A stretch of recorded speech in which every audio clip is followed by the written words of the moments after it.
you can't pin a death or injury on the individual. It's your job as the instructor, as the safety officer, to predict and to forecast issues that could happen. And that's what this class is all about. When we get into the forms, we'll go into the form, and a lot of things that happened here shouldn't have happened. It could have been caught when he applied for the class. He shouldn't have been allowed in based on his training and education and experience, and then also his medical surveillance. Okay? Now, there's a number of things that that went wrong here. And one was the participant not being perhaps the best type of student. Was he qualified or not for this class? But there's other things that were overlooked. But what the gentleman said at the end of that tape was, we're going to look at it from the individual. And what they need to do is look at it from a global, from a systemic type of look at the program. Is this the type of training? Again, we train because we want to educate. We want to make people better at what they do and get more comfort and confidence. They didn't do this. This was a test of manhood. It was a test to see how tough you were. During this training, and it was a class, it was a mixed class of a number of people from Texas. Does anybody know what the temperatures are in Texas in July? It's friggin' hot, and it's humid.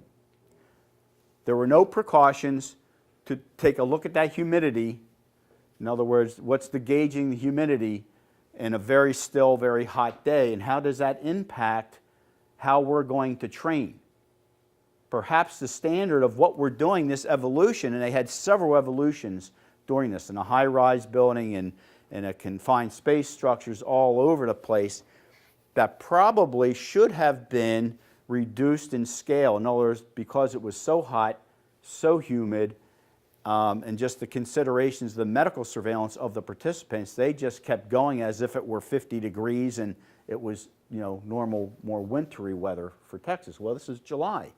So there's a number of things that they could have done to, again, those dominoes of that safety causation or the accident causation, to say, we're going to take that out. We're going to reduce the intensity of the training. They're still going to learn. They're still going to learn how to get out of this particular situation with their BA on. But we're not going to take it up to that notch of, we're going to see how much they can take. Kind of that melt the shield mentality was very, very present in this training. Unfortunately, he died. The instructional methodology was something, they had, and this wasn't the only student who had difficulty in this class. They had several Maydays. And what they would do is they would check on the student, make sure he was right, and put him right back in it. Now, if you're calling a Mayday because you're in this type of training, obviously there's probably something wrong. Should you continue that training? They had people continue in this training despite obvious signs of dehydration and heat exhaustion, heat stroke. And yet, the medic said, you can go back in. Here's a bottle of water, go back in. So you as instructors, you need to predict that kind of thing happening. And we can do that with this program. So this is a unfortunate incident where, again, in the fire service line of duty deaths, we know how to avoid these. It's just that we get so focused upon getting this training done, doing it as designed. In this case, it was a torture test. I mean, it really, really was. They're not learning. They're just going through the movement so they can go back out, sit in the bleachers, which were in the sun, to rehydrate. What's wrong with that picture? Come on, fellas, figure this out. It's not hard. So they did a number of things that really, it wasn't good. So let me go back to, and I mentioned earlier about the instructors. Were they held to a legal standard for this? They were. Okay. In fact, the family, the last I checked on this, there were still lawsuits to the state of Texas and to the state fire marshal, everyone else who has any say in this kind of program in the state of Texas. So, it's far-ranging. Not only you as an individual instructor, of not doing your job in due diligence, but also to the system. So, they're going to go for the deep pockets. Plus, you as a fire instructor, that's probably the end of your fire days. Okay, so let me just back up here a bit and go back to where we ended off before and start. Where were we? Site inspection. So we spoke a little bit about the site inspection and the importance of that. There we go. So it's important that you do that site inspection, and that if you're going to have a medical area that's for hydration and just medical surveillance of your people coming out, it shouldn't be in the bleachers in the sun. Something as simple as that. Provide the cooling mechanisms for that, as we do in our rehab practices on the fire ground. Perhaps you bring that right to the training site for stuff like this. Okay, but that's part of the site inspection. Where are we going to have things? What's going to happen here? How are things going to go through? We'll go through this form. Let me just see here. Here it is. If you guys want to pick up this portion, should have something in there that looks similar to this. Okay.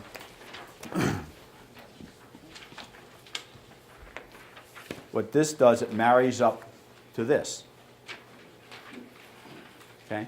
So if you want to take both of them out, you can. This is the kind of the explanation for filling the blank form out. Jeff, do you have it? There you go. Were they in the packet or not? This one was in the packet. Okay. And there's that. So they're just, they're stapled in the packet you guys got up here. You guys all right there? Oh, okay. So if we look at the one that we have on the slide, the risk hazard categorization and precaution form. Again, when we go back to that systematic approach to breaking the tasks down, that's really what we're doing here. We're making it so that you as a safety officer instructor can look at describing what the training description is, providing a brief overview. We spoke earlier about the importance of everyone knowing what the training is about. What are the expectations? What are your goals for this particular training? That's where you describe in very brief format, the topic. We're going to do ground ladders, and here's what we're going to do. We're going to take the 28-foot ladder off. We're going to, blah blah blah blah. And so you're in very brief format. You're describing what you're going to do. So that kind of sets the stage for the training. Then you're breaking that training down. Well, if we're going to throw ladders, this 28-foot extension ladder, what are the physical requirements and hazards? What are you going to have to do? Well, you may have to lift, right? You may have to climb, may have to bend. So that's what you're describing of the physical movements that you're going to need to do this evolution. Obviously, if you're advancing, perhaps the drill involves advancing a hand line, you're going to have a whole gaggle of physical requirements, right? You're going to be crawling, you're going to be standing up, you're going to be on your knees, you're going to be doing all these things. So what this leads to is that, okay, if we're going back to throwing the ladder again, if we are going to be lifting, we're going to be lifting or we're going to be doing overhead extensions, where we're going with this is, well, what are the hazards, what are the risks involved with doing that? Are there strains and sprain hazards involved in lifting? Or, yeah, there are. Are there other hazards or risks that we're looking at? Equipment and physical hazards. If you're raising a ladder, are there things that are inherent to laddering that could cause problems? What might they be? Overhead obstructions. Right? You could, yep, as that's part of it. What about your personal safety? Okay. What else? Can you get your hands caught in the dogs and the rungs? What about head protection? Something fall off the building. Eye protection, right? You know, you have these things to consider of what are the physical hazards. You know, if you're doing a confined space, you want to make sure that confined space, there aren't any hazards within that space, but that's what you would want to identify there. And there's a whole list there: pinch points, crush, entangle, splash, but you can read those for yourself. And what this does, it leads you through these categories for you to consider that if I'm laddering, what are my physical hazards? What might happen if I'm crawling, if I'm reaching overhead in this? What environment are you working in? You know, if you're in that Texas environment, you may want to alter your training. In other words, in terms of the weather. You know, what are the conditions? Is it, you know, rain, snow, hot, cold, that kind of thing. Site characteristics: above grade, below grade. What's the site? Is it a pad, a concrete pad? Is it on gravel? You know, is it on a slope? So you're identifying that, and that might go into that if you're particularly laddering on a mud surface that has a grade, might that alter your training a bit? What you're looking at of safety, right? You might have that ladder perhaps coming down because of gravity, just because of how it's set. So you want to pay attention to how you're setting your ladder, perhaps more so. Personal protective equipment. So if you're laddering this building, what are your minimums? What are you expected people to have? Whatever they might have. Can that be changed? Sure. If your training changes, if the weather changes, if your site changes, sure, you need to look at that. You know, in this Texas particular case study we looked at, they should have taken a more cautious approach to what PPE they were looking at, particularly when they were staging people to go in. You know, if you're requiring people to be in full turnout gear in SCBA and all ready to rock and roll, and they're sitting there 10 minutes in this 80, 90 degree, you know, weather, you know, you're automatically looking for trouble with that. Medical surveillance we spoke about with the Texas case. You know, are there specific health needs? You know, for this particular case we looked at, that type of training isn't suited for everyone. You could be the most experienced firefighter in the world, have the most training, but it still may not be suited to you because of your physical abilities. Okay? And you need to take a real good look at that as the instructor. You know, we, in all our departments here, we know people who perhaps could benefit from a physical conditioning program, who wouldn't be suited for this, even though they think they are, and even though they're by the qualifications they would be qualified. But you as that instructor need to pull them aside and say, hey, look, this isn't for you. Let's work you up to that. And maybe next year when this particular class comes up, we'll be there. We'll have you there. So you as an instructor have that responsibility to do. Participant considerations is that medical surveillance, you know, kind of looking at, you know, I think we need to take a better look at that. And then also, for the high-risk trainings, make sure that you have people there who can help. In this Texas incident, they didn't have any kind of RIT team or anything else. They didn't have any kind of backup, so that if someone had a coronary on the third floor, how are they going to get him out? Okay, so you look at that kind of thing in here. Where were we? And then precautions, which, you know, if you're laddering, someone mentioned overhead ladders. You know, are there precautions you can take to eliminate that? Maybe you ladder from a different side, so you're eliminating that particular hazard from being there. Okay, so that, in a brief overview, is that form. What the form looks like when complete. John, can you pass these out?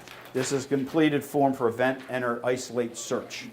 And we'll pass these out. But what we did was consider what I just read in kind of brevity there on here. Try to identify as many of the hazards and reduce the risk in those hazards as we could. So you can take a look at that, and then we'll go over how we arrived at this.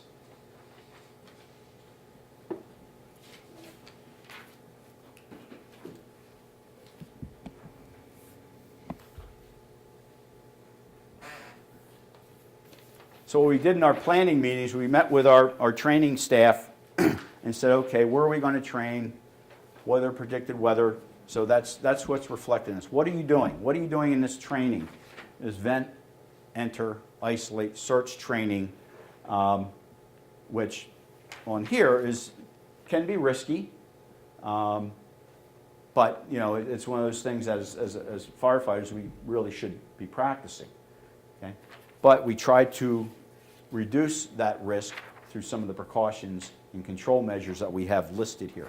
And you can see when we go down, you know, environmental conditions and ambient conditions. In other words, it's the weather that we have today. In this case, when we did this, it was 70 degrees. The site characteristics on grade, but you know, you can read through the requirements. And the bottom portion is what we read to everyone with our safety briefing. Okay, so the bottom is a summary of the top portion of the form.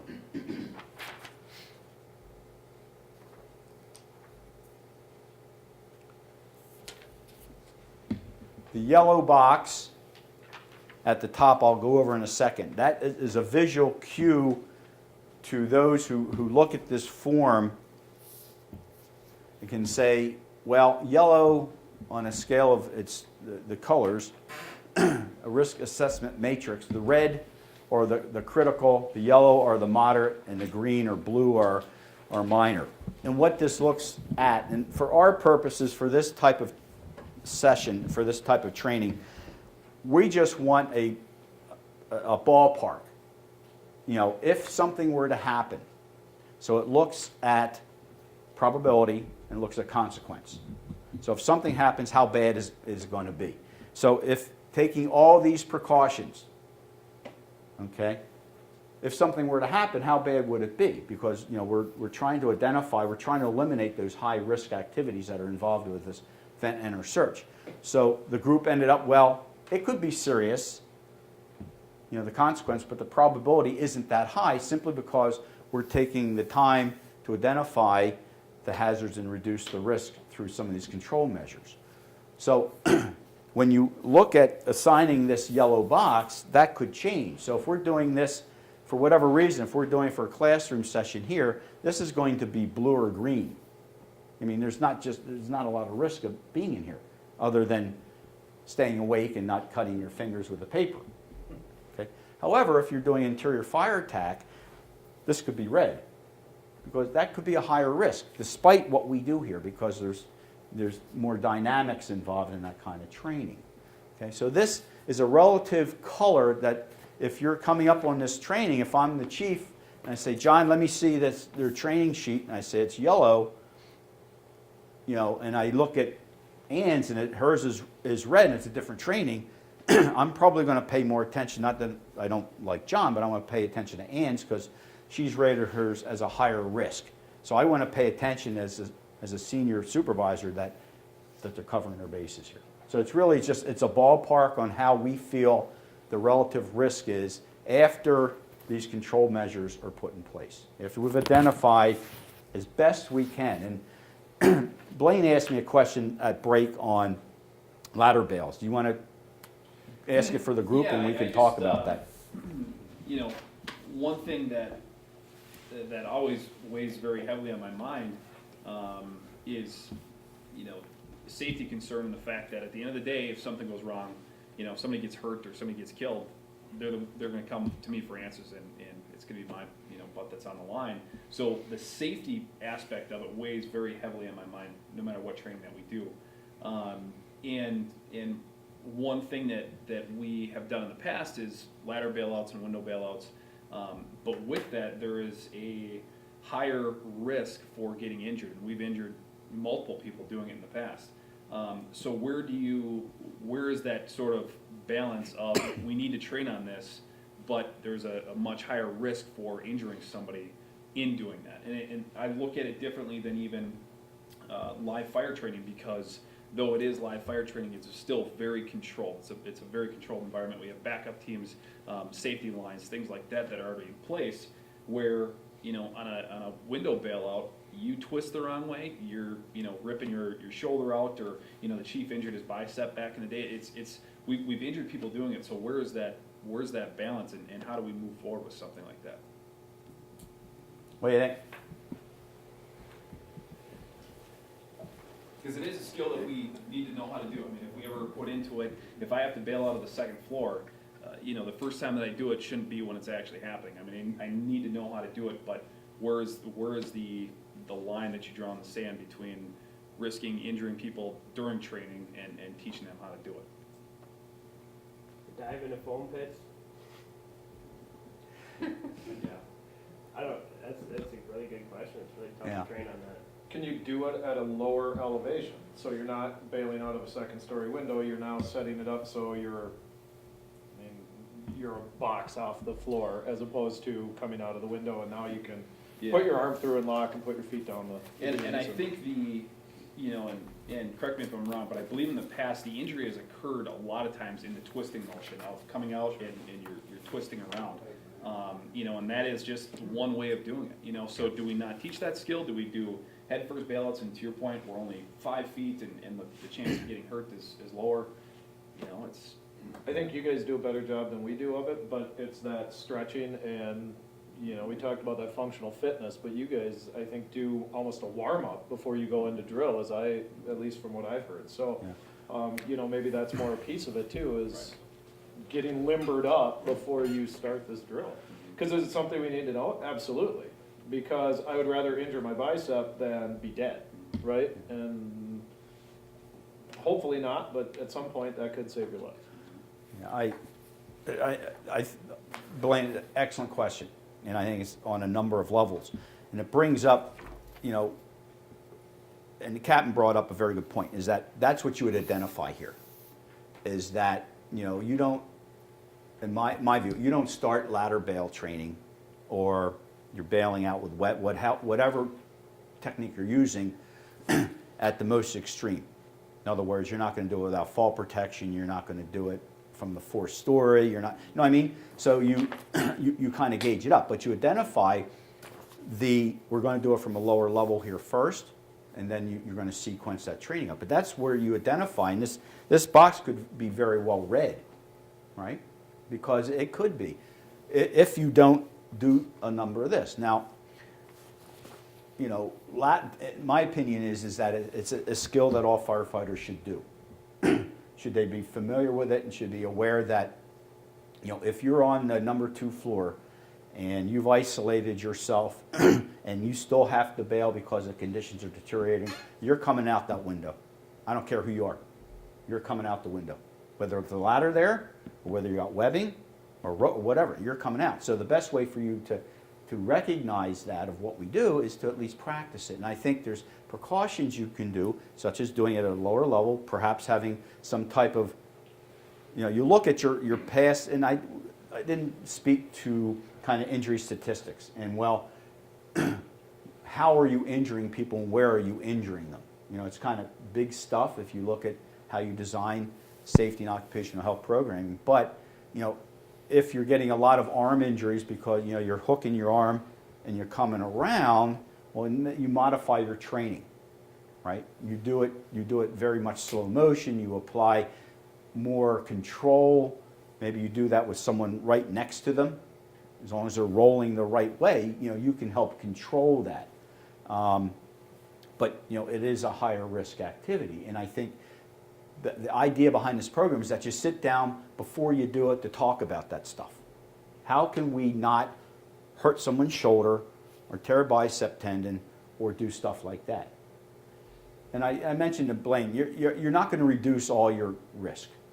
What we do is physical nature, and what we do, there's higher risk there, and you can try to reduce it and eliminate it as best you can, but there's always going to be that risk. Now, there's things you can do. We didn't talk yet about that green box at the bottom, and that's the warm-up, which you referred to when we started that. And I don't know you're still doing, but and that's been found in not only general industry, but in other occupations such as ours to be very important. That warm up, to get the muscles warmed up, to get them loosened up a bit. And it doesn't take a lot of effort. However, it takes that 10 minutes to do. And what that reduces, as we saw earlier in the slide, of that high percentage of strains and sprains. It helps reduce that. Is it going to eliminate someone who has, I was like, all my joints are bad, a bad shoulder from coming out and hurting himself? No, but it might help reduce that likelihood. So, and you assign that for, in my opinion, for vast majority of your physical activities.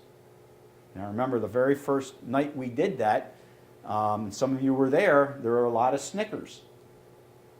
I don't know if you remember that. I do, because I led the training and we did it. You get it into that training, that training culture, that if we're doing this physical activity, we're going to do this. That's just the way it is. Let's go, fellas, and we get it done. But that does, studies have shown that does reduce that. And there's law enforcement studies that also go to that there's some law enforcement agencies out there that subscribe to that before their physical training activity. So it's well stated. But getting back to Blaine's predicament, if you will, because it's not the first time it's come up, people saying, I really don't want to do this. How do you make this as safe as you can and try to balance, you need to at least experience this. You don't need to do 20 bales, but let's get the idea that